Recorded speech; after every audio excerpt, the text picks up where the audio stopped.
Okay, very good. Thank you very much, dear Chair, dear audience, and indeed many thanks for the invitation to talk here today. It's a great honor for me, and also I would like to emphasize that the other presentations today is indeed of a great interest also for me personally, and I really look forward to listening to them. I have a lot to say about today's topic, and I expect that the chair will kick me in the leg when I should shut up, or a bit before that. But I would like also to emphasize that please don't worry with writing down all what's on the PowerPoints. The organizers tell me that the PowerPoints will be available on the webpage of the conference on Tuesday at last. And please also tell me if I talk too quickly or if something I say is completable, incomprehensible.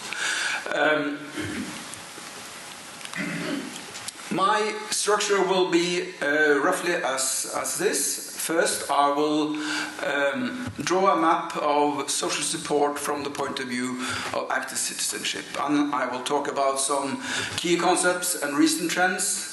Second, I will try to position social support within a broader disability policy system, and more provocatively, is social support part of the solution or the problem? And finally, some concluding remarks. And as you realize already, this will be a sort of bird's view. I'm not a practitioner. I'm a social researcher, and even with interest with some more theoretical and philosophical issues. So let us start, perhaps in a slightly philosophical corner. There are many ways of cutting the cake, but I think for me this is at least three possible values from the point of view of citizen, or what citizenship is about. And I think three basic values are the one of security, the second about autonomy or independence, and the third one, perhaps not mentioned that often, but I think still very important, is the value of influence. And I highlighted here about what the specifications of these could be regarding security, reduction of major uncertainties and risk-taking in life, and avoiding having constant worries about the future. And regarding autonomy, avoidance of dependence on and interference from others, possibly the possibility to exercising freedom and living the life one has reasons to want to live. And thirdly, influence, the possibility to participate in decisions setting the framework for one's own life, including decisions aimed at promoting the common good and regulating other people's action, given the independence of human action. And if we take this crude tripartite division as point of departure, we can also identify very quickly three very important dimensions of active citizenship.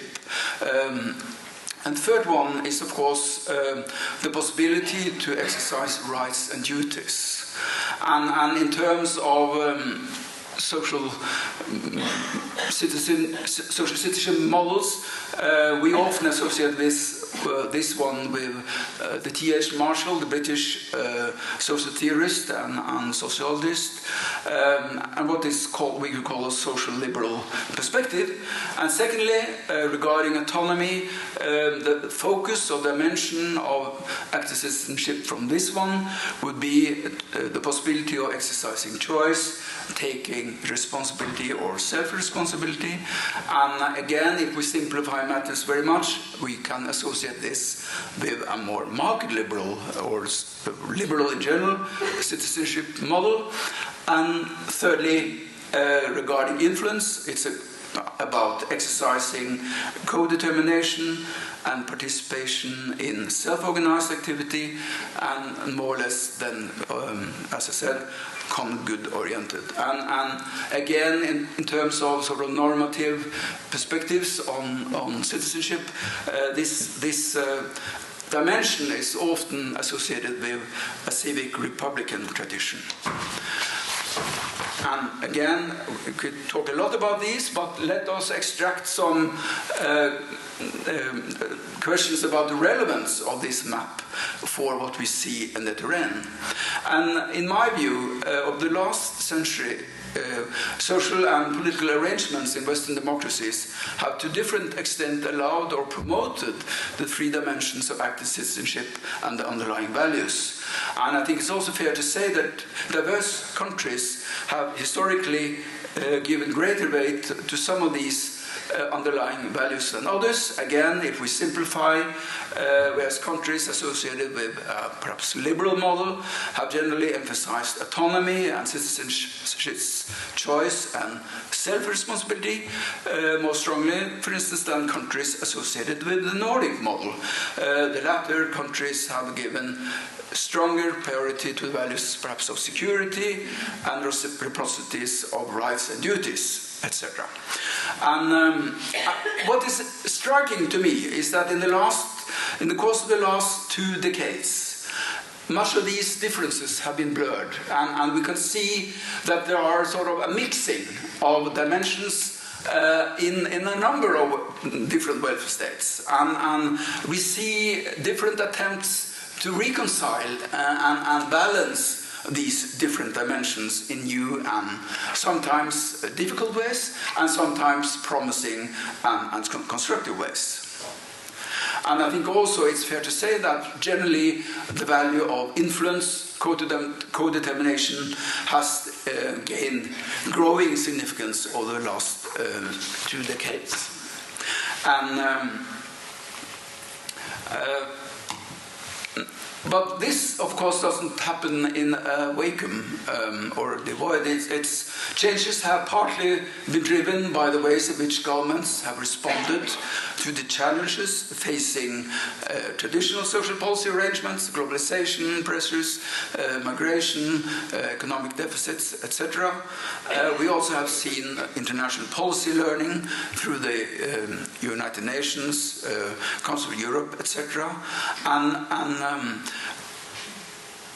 If we look at particular countries, I think it's appropriate to say that reforms have taken different shape and direction. In some cases, it has been a sort of back to basics rationale, and sometimes it's more really of replacing long existing policies and provisions for new, as also the chair emphasized in his introduction. And just to give you a few more general examples of what these recent reforms can imply. And first, I think we, across Europe and wider, can see a very strong element in activation of welfare to work reforms, where many people, for instance, our organization, have emphasized that there have been a change from so-called passive to so-called active benefits, more emphasis on reinforcing conditionalities, but also sometimes offering better access to health and childcare services, training, and also more user-responsive guidance. And one could add also, interestingly, sometimes we see attempts also to provide citizens with the more positive financial incentives to pursue a more active way of life. And I think it's also interesting that we can also look at this issue of rights and duties in the light of the adoption of strengthening of non-discrimination and accessibility legislation. And I think for many people, including persons with disability, I think pension reforms are very important in this area. And I think across, again, a number of countries, we have seen reforms aimed at promoting citizens' option for exercising choice and self-responsibility. And this conference is not about that, but I think this is a important sort of part of the broader framework we are talking about, because, as I said, most people with disability also get to some point to be retirement pensioners, and they are also affected very much by these reforms. And moving to the third here, regarding exercising co-determination, I think we see a number of very positive reforms across Europe, and also involving the European Union itself, especially the Commission, in promoting arrangements for encouraging more active participation of citizens in deliberation and discussion about policy development. And we also see at national level new ways of involving individual citizens in dialogue with representatives of services and administrations regarding the help they are in question for. Summing up this first part of my talk, we see that the role of citizens in relation to social protection has become more active and multifaceted, more complex, we could say. And I won't reiterate what I already said, but I think in many ways we see new and sometimes a bit confusing mixes of different values, different ideas, in the way in which governments seek to change forms of social protection more broadly, and of course also, for instance, also under considerable pressure from the organizations of people who are affected, for instance, the people of persons with disabilities. They have indeed played a very active role in promoting some of these reforms. Another way of saying the same is that we see in many ways some interesting and intriguing Janus phase or ambiguity also in the relationship between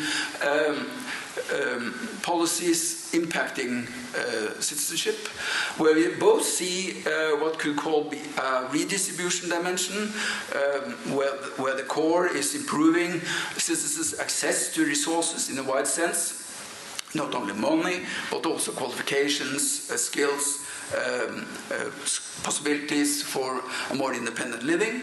But we also see at the same time, and I think that's quite important also to bear in mind, we also see a strengthening of what could be called a governance dimension. In various ways, governments do not only allocate resources, sometimes in new ways, but they also have sometimes very explicit goals about changing people's behavior. From, for instance, passive to active, from not taking responsibility to taking more responsibility, etc.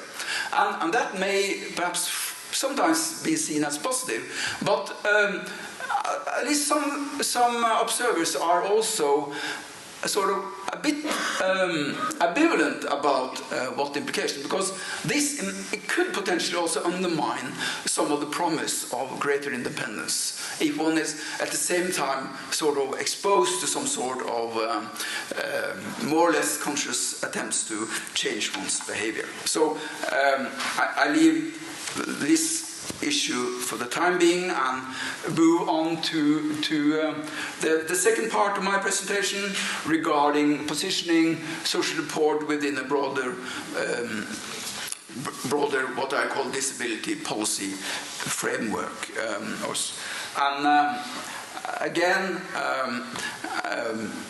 very simplified, one could here distinguish, for instance, between three interacting, interdependent systems, one for cash transfers in a broad sense, one for service delivery in a broad sense, and what here I call a social regulative system. And perhaps the last one needs some additional comments, and I will return to that in a second.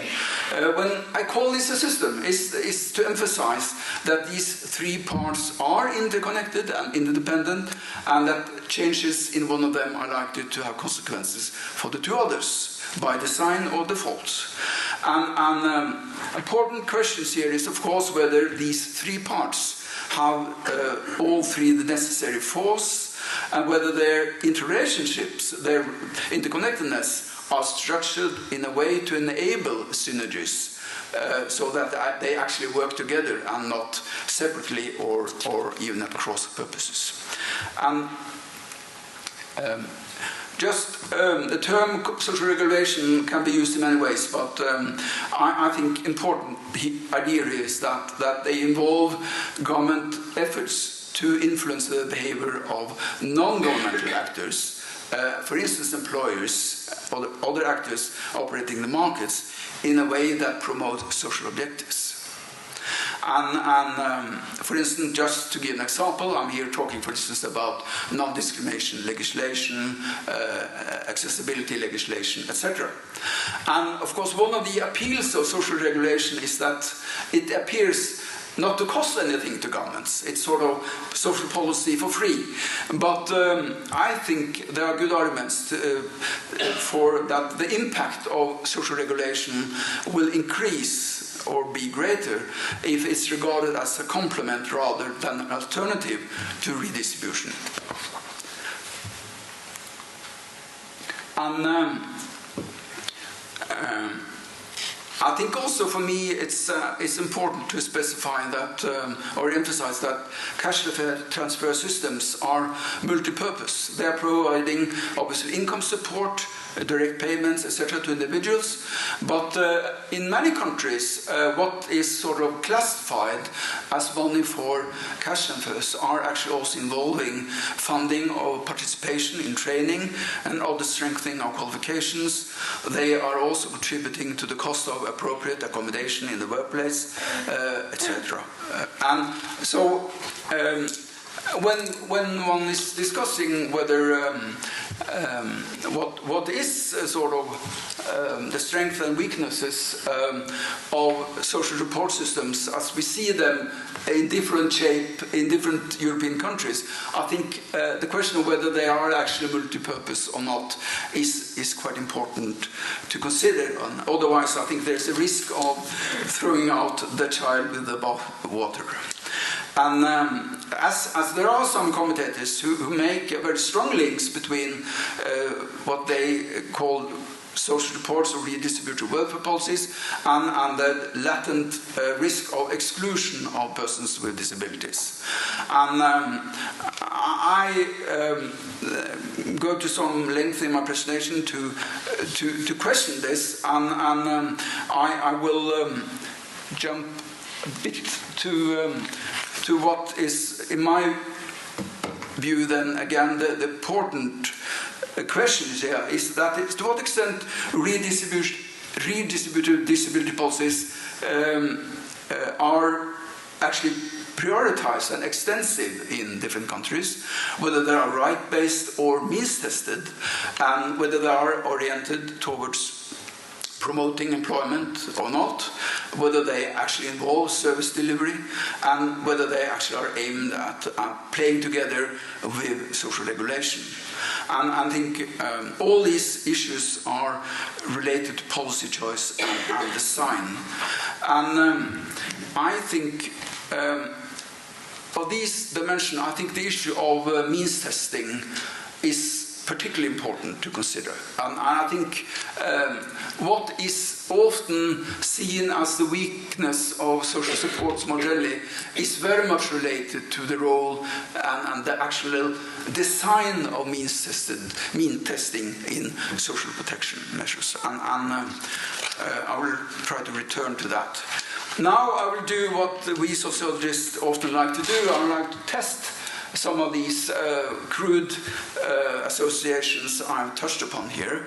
And if the assumption of exclusionary effects related to social supports are sort of valid and robust, we should also be able to see expressions of this if we compare data from different countries across Europe or the OECD area. And of course, what I show you now, in order to sort of summarize in a second here, do not provide any definitive evidence to this or that, but are indeed indicative, as the sort of limitations of the statistics mean that we are roughly here talking about snapshots of what's happening at one particular point in time, and we all know that statistical correlations are not the same as causal relationship. And some cynical people even say that if you sort of torture the data long enough, you will get the finding you want. So, of course, all these things means that you have to take the following results with some cautions. But there may be still, I think, food for thought. And what I here do is to use, again, for pragmatic reasons, two crude indicators of exclusion, and one of them is poverty, and the other one is employment, or indirectly being excluded from employment. And as we sociologists also like to do, we like to talk about the sort of groups of countries, and again, I mean, you may like or dislike this kind of grouping of countries. What is important is that when we say that, for instance, Norway belongs to the Nordic sort of type of welfare states, what we really say is that Norway is quite close to the theoretical idea of a Nordic model with certain characteristics. So, quickly moving on to the findings. They indicate very clearly that the poverty rate among persons with disabilities decreases the more a country spends on social supports related to disability. And I won't show you the data here. We can do that later if people are interested, but you will find them certainly in my presentation. So the idea is actually that the extent to which countries spend much on support for persons with disabilities, they have lower poverty than countries who behave otherwise. And secondly, we find that the poverty rate among persons with disabilities increases. The poverty rate increases the greater share means-tested support or benefits have of total social supports related to disability. So it's not as if the sort of means testing means that there are more money available to prevent poverty. It may be actually the other way around, that means testing serves as a deterrence for people, and also that to the extent the government rely on means tested support, it also may be a way of rationing or trying to keep costs down.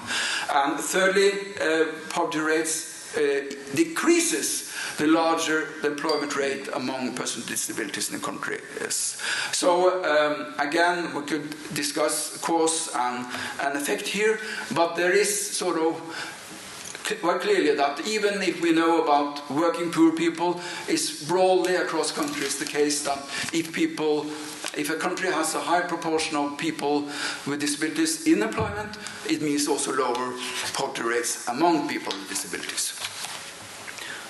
And secondly, the employment rate among persons with disabilities increases the more a country spends on social supports. Again, that's a bit counterintuitive, but I remind you that what I said some minutes ago, that social supports are often multi-purpose. They can also actually involve money very clearly directed towards employment protection.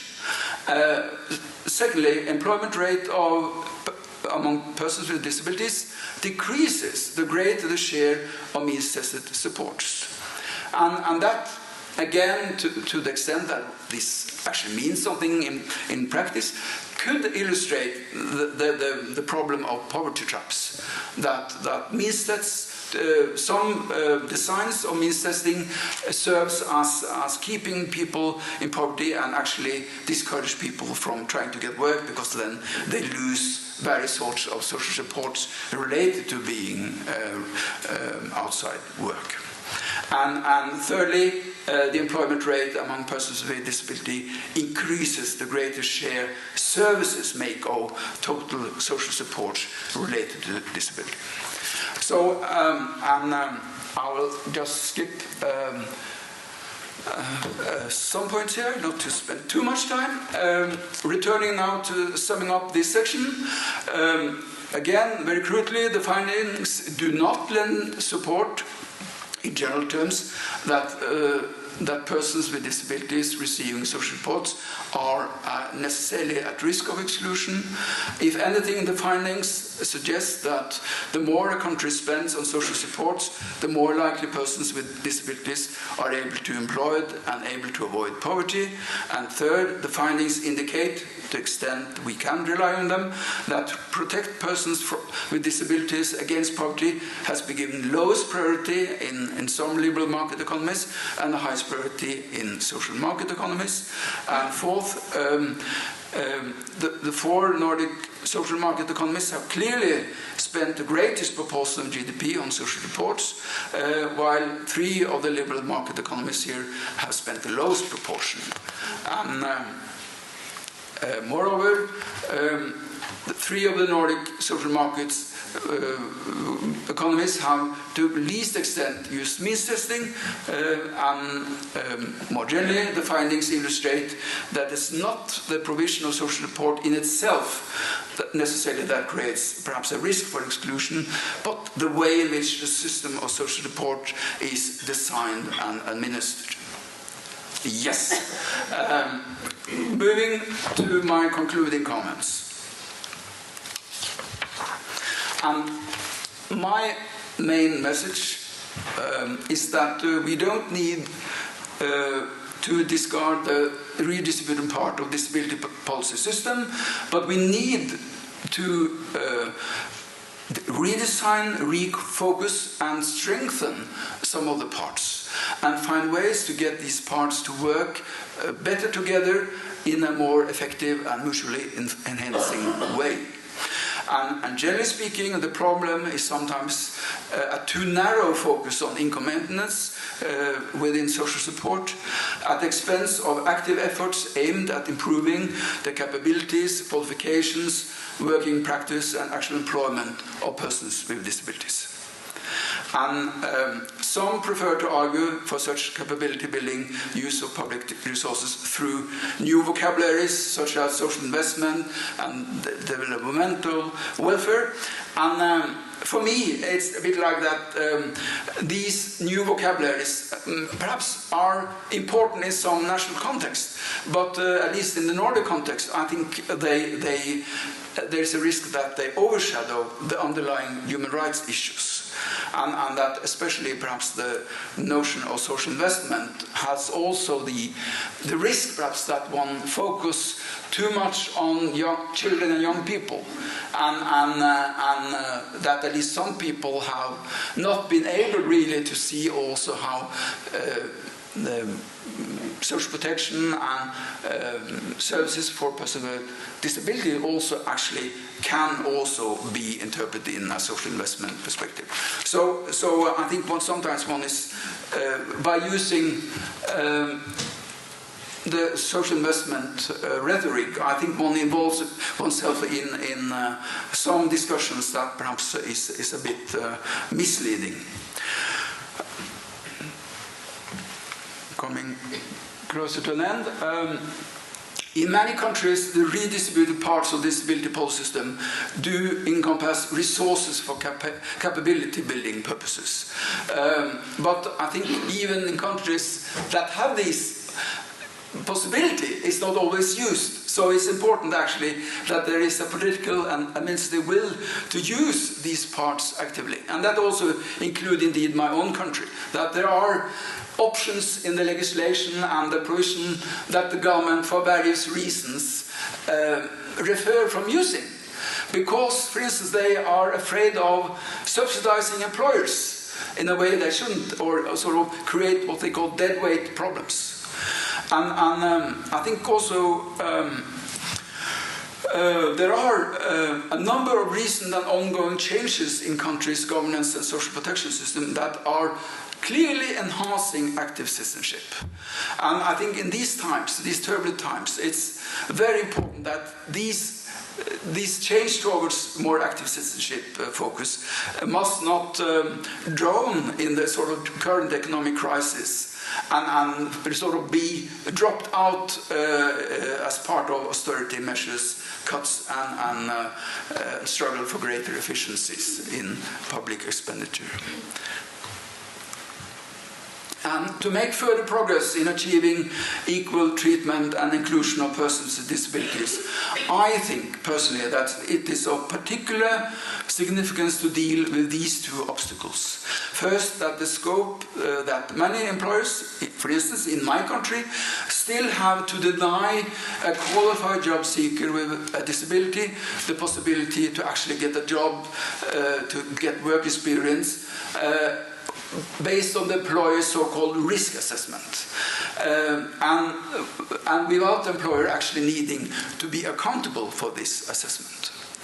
And I had the sort of mixed pleasure this winter to be part of an expert panel of the Norwegian Minister of Labour, where the majority of the panel members were representatives of big corporations and employer federations in Norway. And again they returned to the issue of risk management from the perspective of employers, and very rarely risk management from the perspective of the job seeker with disability. And second, I think there is a problem, even also in my country, with a lack of flexibility in public redistributive arrangements, making it possible for employers to claim that appropriate accommodation for a job seeker with disability would involve a disproportionate burden. And I think here the EU Equal Treatment Directive is very important in emphasizing that one can't just make an assessment of this question of this proportion burden without looking to what sort of provisions there are for sharing the cost of accommodation. And for me, these problems clearly illustrate the need for achieving a better balance between the different parts of the total disability policy system and remove barriers to realizing the latent synergies between its redistributive and regulatory part. Thank you for your attention.